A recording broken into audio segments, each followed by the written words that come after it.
Most people think awakening begins with belief, or discipline, or denial. But in the oldest teachings, it didn't. It began with recognition. That moment something draws you inward, and you can't explain why. Not indulgence, not temptation, attention. Modern culture treats desire like a problem. Either you suppress it, or you feed it. Both approaches miss the point. Suppression fractures the self. Indulgence scatters it. And most people live oscillating between the two, never understanding why they feel restless, distracted, or exhausted. What's missing isn't willpower, it's order. Desire is raw energy. If it isn't shaped, it consumes. If it is shaped, it builds.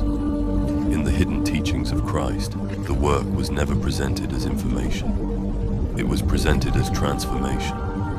The kingdom was not a place to reach. It was a state of inner coherence. That is why the teaching spoke in symbols, why it used parables, why it required inner sight. It was never meant to convince crowds. It was meant to awaken the prepared. The Christic spark was not imposed from outside. It was ignited from within. And this changes everything, because it means desire isn't the enemy. It is the signal. Attraction is not weakness. It is information.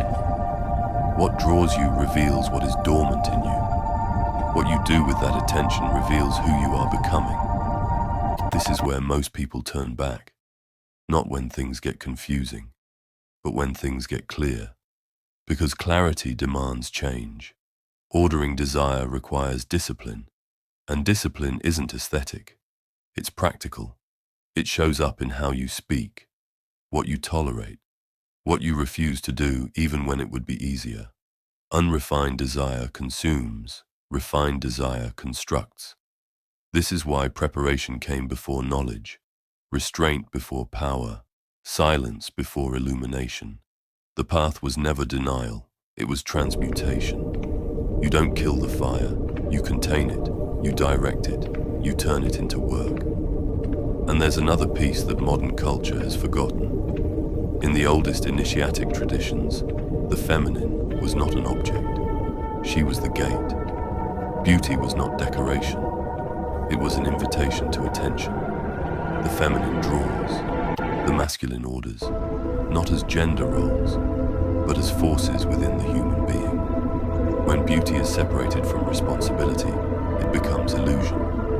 When order is separated from beauty, it becomes violence.